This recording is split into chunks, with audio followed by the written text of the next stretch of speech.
La bonne nouvelle, c'est qu'on peut créer plein d'expériences réparatrices plus tard dans la vie, travailler avec son système nerveux et construire une résilience énorme. Et là, je pèse mes mots. On a encore plus de résilience que les autres personnes quand on a guéri ces traumatismes. Donc c'est un long travail qui demande beaucoup d'engagement envers soi, et ça, je ne cesserai de le répéter. Mais il y a aussi beaucoup de potentiel et de bonnes nouvelles là-dedans.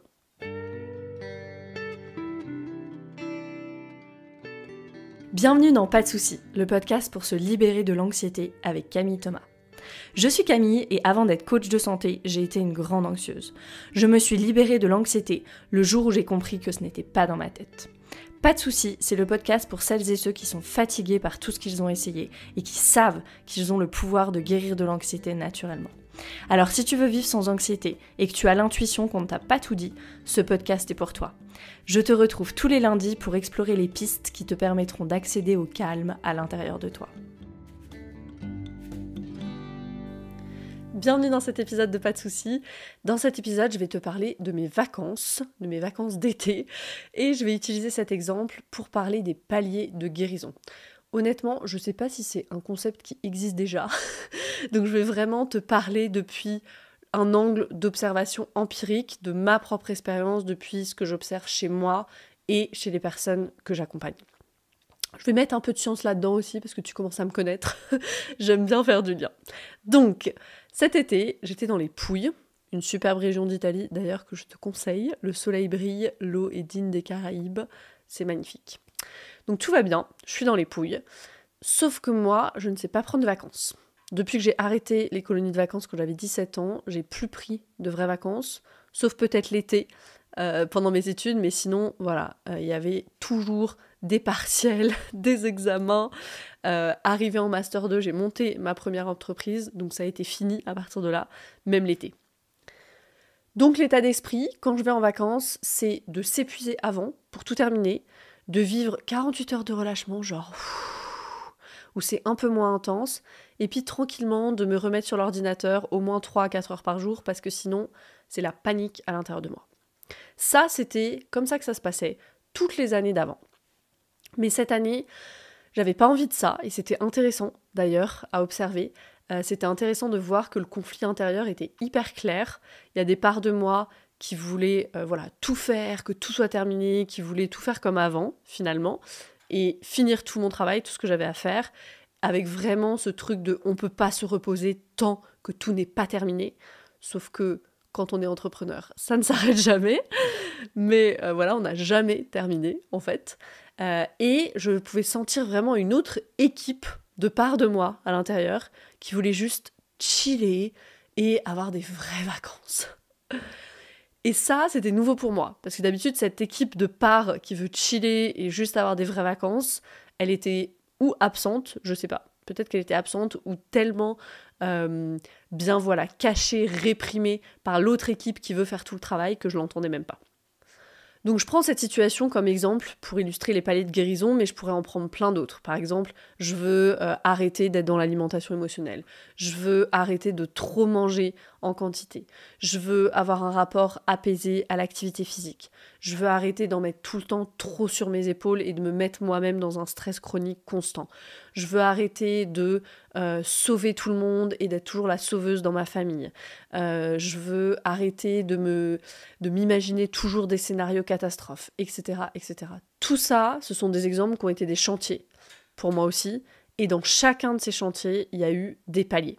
Et à chaque palier, il y a eu de la résistance. Donc, je vais continuer avec mon exemple des vacances, mais peut-être en m'écoutant, pense toi aussi à ton ou tes chantiers du moment et à quel palier tu es. Ou si tu sens que tu es à un palier, que tu es comme si tu devais passer un peu au prochain niveau et que tu sens qu'il y a de la résistance. Peut-être que c'est, je suis dans l'alimentation émotionnelle, je sais que ça me permet d'anesthésier, de ne pas ressentir dans le moment, j'ai pris conscience de plein de choses et ça va mieux, mais j'en suis toujours là et je fais face à une résistance énorme et je sens que j'ai vraiment un niveau à franchir, là, une marche à gravir, je suis à un palier. Donc moi, si je reprends mes vacances, pendant ces vacances, j'avais vraiment ce sentiment de fuir, littéralement, de fuir l'agréable, de fuir le bon. En anglais, on dit goodness, c'est cette bonté, tout ce qui est bon, tout ce qui fait du bien. C'était la première semaine depuis des années d'entrepreneuriat où j'avais pas touché l'ordinateur pendant 48 heures. Pendant 48 heures d'affilée, attention. J'avais réussi, où je m'étais autorisée aussi à aller dans un endroit en vacances où on allait cuisiner pour moi, où j'allais vraiment avoir rien d'autre à faire que de me détendre. Et j'étais dans cette agitation intérieure. On s'est disputé presque chaque jour avec mon mari, pas longtemps à chaque fois, mais quand même, je notais que c'était là, et que cette tension, elle était là, et ça venait de moi. Je dois être très sincère avec ça. Donc je notais ça. Et puis, j'ai fait le lien avec tout ce que j'avais travaillé dans les semaines précédentes. J'avais traversé des grosses couches de honte toxique les mois, les semaines d'avant, et j'avais eu vraiment cette réalisation que j'ai grandi dans la peur. Avant, c'était très mental, je le savais. Oui, papa faisait des crises de colère, de rage souvent, il y avait énormément de violence verbale, dans les mauvais jours, il y avait de la violence physique aussi. Je le savais, je l'avais réalisé, je l'avais accepté, ce qui était déjà une grosse étape pour moi parce que pendant des années, j'avais énormément de parts protectrices qui étaient là et qui excusaient mon père à cause de sa maladie. Voilà, pour finalement m'empêcher de moi aller voir tout ce qu'il y a à voir à l'intérieur de moi, pour m'empêcher de faire ce travail. Mais c'était encore très cérébral, tout ça. Et dans les derniers mois, je sens que ça descend dans le corps. Je vais parler au présent parce que c'est encore work in progress, ça. Je sens que ça descend dans le corps. Et d'ailleurs, c'est intéressant parce que dernièrement, j'ai eu tous les symptômes de quand j'étais enfant. J'ai refait des crises d'asthme, alors que j'en avais pas fait depuis 15 ans, j'en avais pas fait une en 15 ans. J'ai eu de l'eczéma très sévère. J'ai fait aussi en même temps un protocole anti-candida en nutrithérapie, donc ça a participé, mais il y avait vraiment tout en même temps. Et j'avais des flashs, des images de l'enfance qui me revenaient régulièrement et je pouvais vraiment sentir au niveau physique la peur. Quand j'étais dans un moment de calme, je pouvais sentir, là il y a mon corps qui s'attend à ce qu'il se passe quelque chose de mauvais. Et c'était la première fois où ça y est, je pouvais le sentir dans le corps, ça. Avant, je le savais au niveau de la tête, mais là, je le ressentais dans ma physiologie. Donc cette réalisation, cette énorme réalisation dans le corps, que tous mes systèmes, tous les systèmes de mon organisme portent l'impact du trauma. Parce qu'il faut se rendre compte que quand on grandit dans un environnement où il y a du stress, des tensions, de la peur, où on ne peut pas être soi-même, l'enfant, en tant qu'organisme qui se développe, avec pas encore toutes les fonctions corticales d'ailleurs développées, il va retenir tout ça dans le corps. Il va avoir une mémoire somatique du trauma et de l'adversité qui l'entoure. Et ce trauma, il a le potentiel de mettre un terme très tôt au bon développement de ces systèmes. Et on se retrouve avec une physiologie impactée par le trauma vraiment dès le début et des gènes qui sont activés et qui n'auraient pas dû être activés. Et du coup, on a des personnes, nous voilà, avec des personnes prédisposées aux maladies cardiovasculaires, prédisposées aux maladies auto-immunes, à l'anxiété, etc. Et cette physiologie du trauma, elle nous rend beaucoup plus fragiles ensuite aux autres traumas plus tard dans la vie. Avec le trauma développemental, vraiment, tout se développe dans le cadre du trauma, comme si tout se développait sur une fondation traumatique. Il faut vraiment s'imaginer ça. Les fondations, elles sont déjà déformées, pas optimales à la base, dès le début. Et il y a eu de l'imagerie là-dessus. Il y a des études qui ont montré que les enfants exposés au trauma développemental, ils ont un cerveau plus petit à l'adolescence. Et il y a des parties du cerveau, comme l'amygdale et l'hippocampe, dont la taille et les fonctions sont affectées aussi. Donc c'est vraiment un impact hyper profond. Et dans les fonctions et dans la structure même de parties de notre cerveau. C'est juste énorme. Et donc viennent ces questions. Qui sait si j'aurais eu de l'eczéma, le même que ma mère d'ailleurs, si j'avais grandi dans un environnement sûr? Mon intuition, c'est que je l'aurais pas eu. Je pourrais jamais le savoir, mais mon intuition, c'est que non. La bonne nouvelle là-dedans, parce que ça peut paraître très dramatique et sans espoir et très sombre quand on commence à parler de ça, la bonne nouvelle, c'est qu'on peut créer plein d'expériences réparatrices plus tard dans la vie, travailler avec son système nerveux et construire une résilience énorme. Et là, je pèse mes mots. On a encore plus de résilience que les autres personnes quand on a guéri ces traumatismes. Donc c'est un long travail qui demande beaucoup d'engagement envers soi, et ça, je ne cesserai de le répéter, mais il y a aussi beaucoup de potentiel et de bonnes nouvelles là-dedans. Et quand je dis qu'il y a des bonnes nouvelles, je tiens vraiment à préciser parce qu'il ne faut pas mal le comprendre, ça, et je veux être très bien comprise là-dessus. Je ne suis pas en train de dire le trauma nous rend plus forts. Non, le trauma nous fragilise, absolument, absolument. Par contre, le travail qu'on va faire avec notre système nerveux, le travail qu'on va faire sur nos traumas pour transmuter, pour libérer, pour relâcher, ça peut nous donner une résilience énorme. Donc je reviens à mes paliers de guérison. Donc j'avais eu toutes ces réalisations, ça travaillait beaucoup à l'intérieur de moi et ça m'a permis aussi de faire du lien et de dire mais vraiment, j'ai jamais connu un environnement sans stress. Au début, c'était le stress de l'adversité dans la maison. Ensuite, c'était le stress académique avec les études parce qu'évidemment, puisque je baignais dans la honte toxique, ma vie n'était que recherche de la performance. Donc après le bac, j'ai candidaté au seul programme de droit qui tenait compte justement des résultats du bac, donc j'étais à fond jusqu'au bac alors que tout le monde se détendait parce que c'était bon, il n'y avait que les bulletins du premier et du deuxième trimestre qui comptaient. Donc c'était un programme où ils prenaient que 12 étudiants dans toute l'Europe par an. J'ai été acceptée et là on suivit 4 années de travail acharné pour valider mes années dans un triple cursus entre droit français, droit allemand et droit anglais. Quand je repense à ça, je me dis pourquoi j'ai fait ça. Et puis ensuite, tous les doutes et la décision de me diriger vers l'entrepreneuriat et de donner une réponse à ma recherche de sens, avec la création de ma première entreprise alors que j'étais encore en Master 2, j'étais encore à l'université.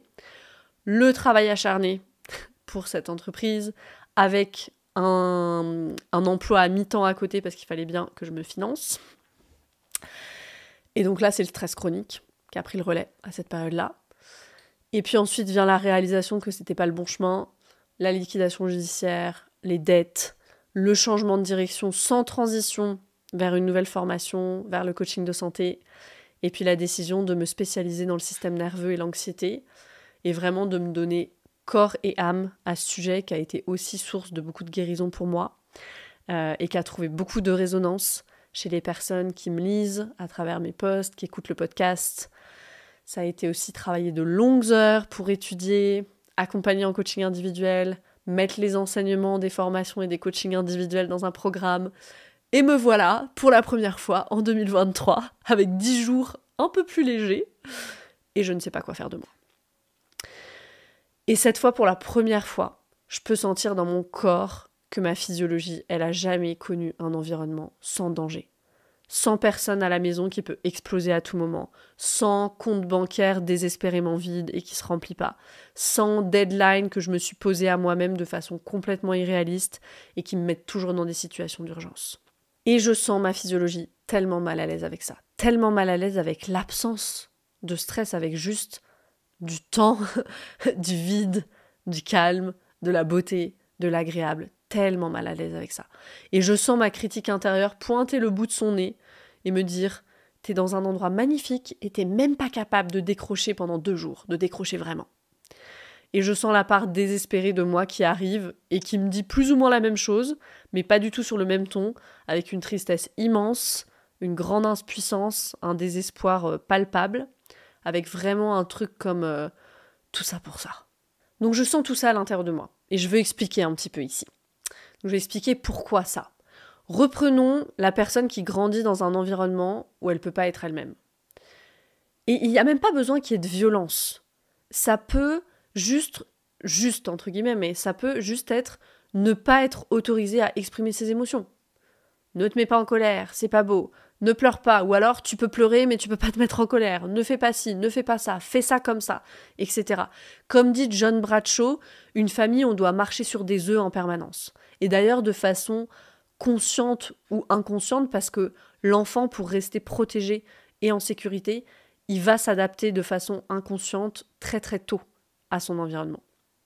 Donc ça peut être ce scénario-là, cette famille où je ne peux pas être moi-même, et ça peut être bien sûr un environnement où il y a de la violence verbale, physique, des agressions physiques, sexuelles. Donc il y a cette toxicité parce que l'enfant, il ne peut pas être lui-même. Et en même temps, il y a cette sécurité.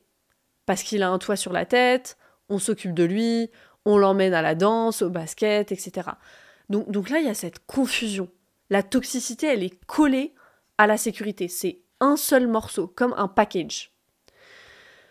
Et donc on avance, si on avance dans le temps, on se retrouve à l'âge adulte, peut-être j'ai une vie que j'aime, une belle relation, peut-être des enfants, un animal de compagnie, j'aime mon lieu de vie, même peut-être j'aime mon activité, etc. Et là, on va faire quelque chose de stupide. On a tout ça, et on va faire quelque chose de stupide. On prend une mauvaise décision financière et on s'endette. On part en vacances et on déclenche des disputes avec son partenaire en permanence. Coucou Camille. On dit quelque chose qu'on pense pas à quelqu'un alors qu'on veut pas blesser la personne, mais ça sort et on sait même pas comment, pourquoi ça sort et qui abîme sérieusement la relation.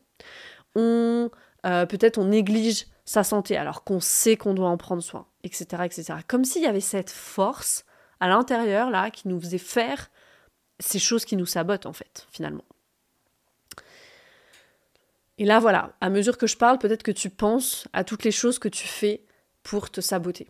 Alors je l'ai déjà dit, l'auto-sabotage c'est de l'autoprotection, mais ici je vais utiliser le terme saboter pour désigner tout ce qui nous éloigne de ce qu'on sait être bon pour nous et de ce qu'on aimerait pour nous-mêmes. Je vais l'utiliser dans ce sens-là, ce mot. Alors la question c'est pourquoi est-ce que je ferais ça ?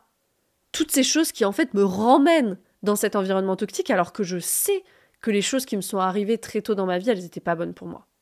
Il y a des chances qu'on n'ait pas fait la connexion entre les deux. Et qu'on pense qu'en gros ça vient de notre comportement. Souvent les personnes, elles pensent qu'il y a quelque chose qui va pas chez elles, genre mentalement.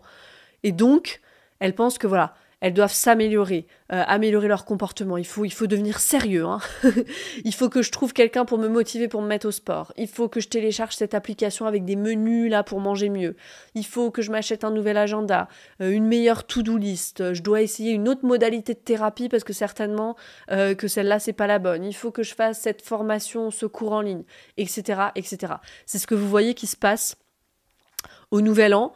Il y a toutes ces personnes qui prennent toutes ces résolutions tourner vers l'extérieur, et généralement ça dure pas longtemps, justement parce que c'est tourné vers l'extérieur, et on n'a pas fait une pause pour aller à l'intérieur et se demander, ok, mais pourquoi est-ce que tout ça, prendre soin de ma santé, faire du sport, prendre soin des relations qui sont nourrissantes pour moi, etc., pourquoi j'arrive pas à le faire naturellement ?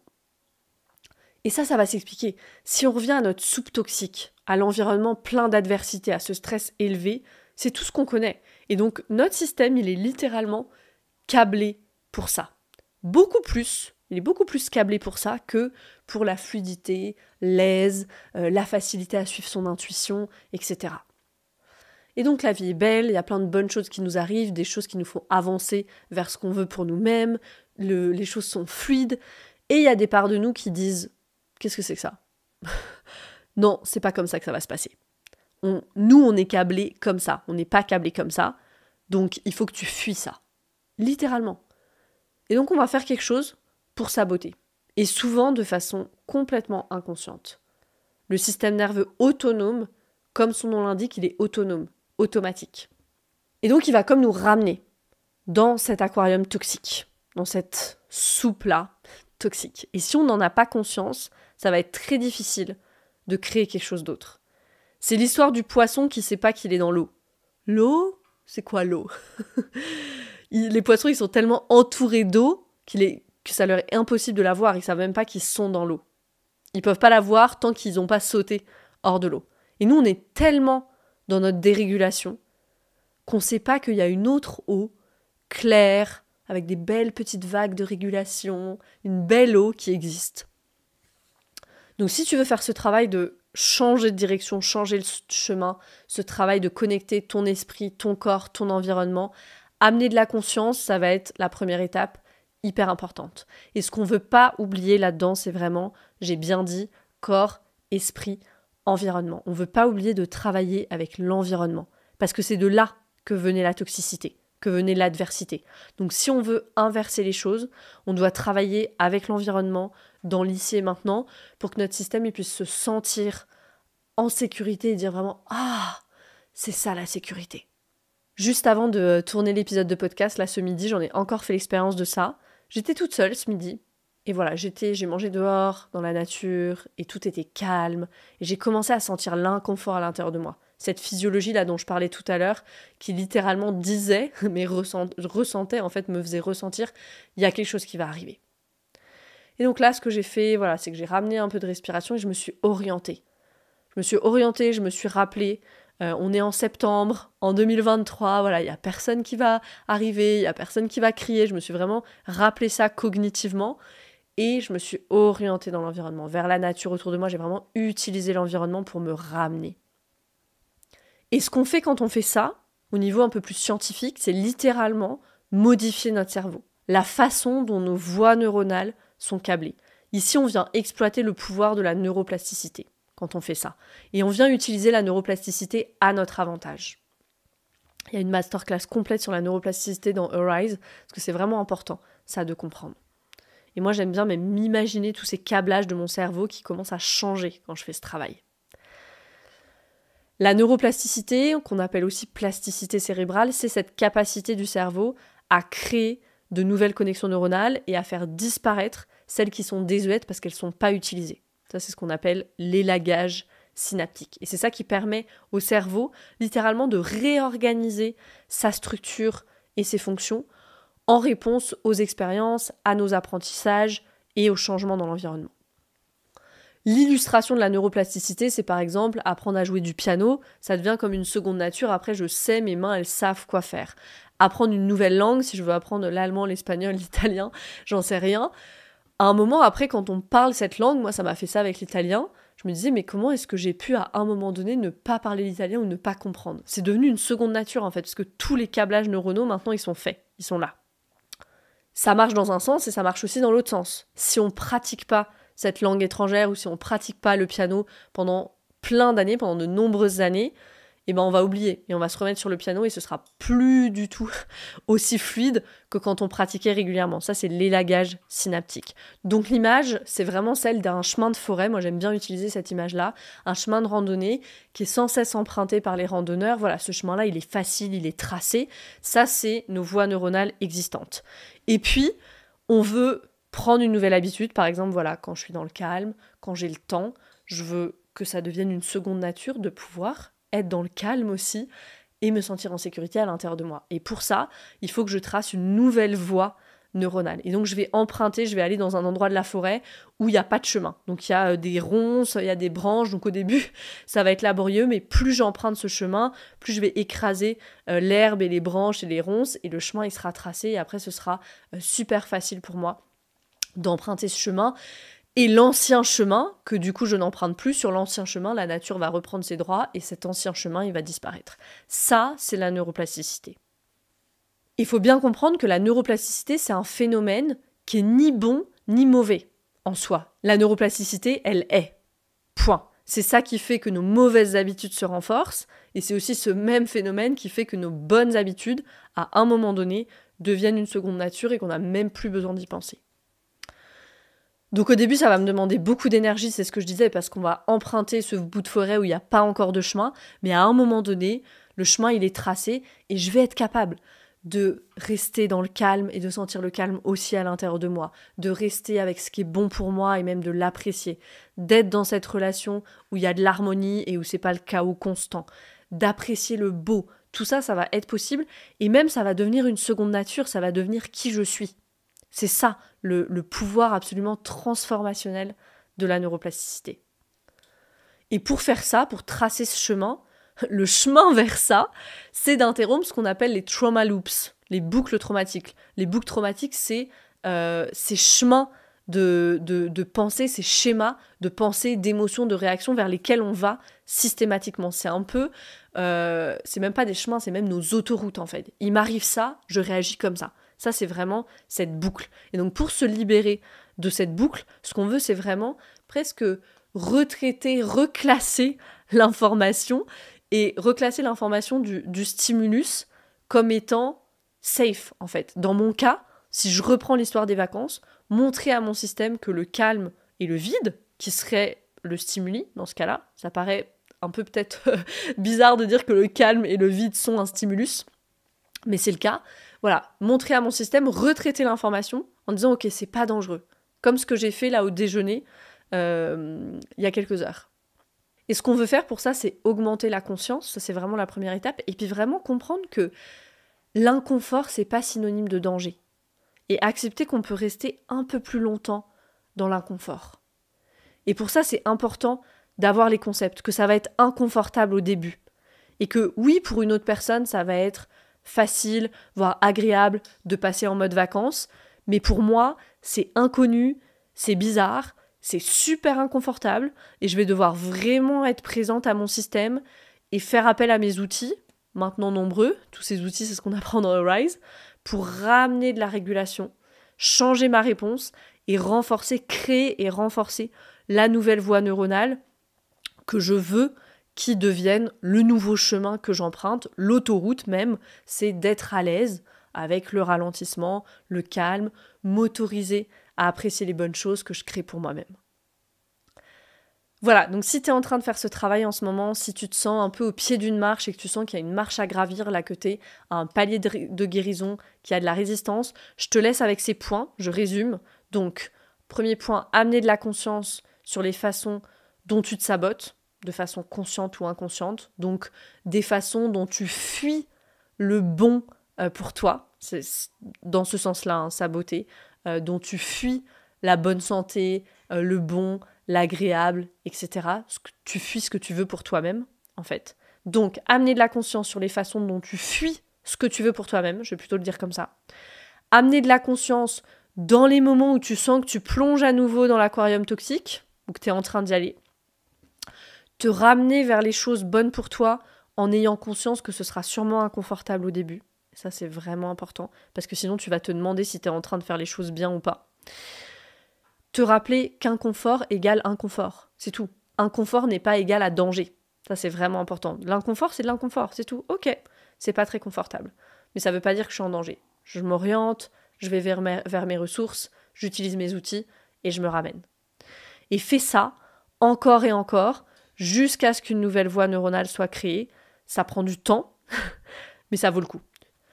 Et quand tu fais ça, tu recables littéralement ton système. Donc c'est titanesque comme travail. Il faut bien réaliser ça, c'est énorme ce que tu es en train de faire.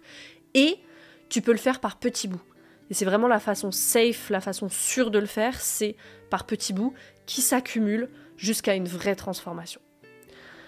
Merci de m'avoir écouté. N'hésite pas à écrire quelque part tous les endroits où tu sens de la résistance, où tu sens que tu as un palier à passer. Amène de la conscience là-dessus. Reste connecté à ton corps et à ton environnement et partage cet épisode aux personnes que tu connais qui en auraient besoin. Merci infiniment et à très bientôt pour un nouvel épisode de Pas de soucis.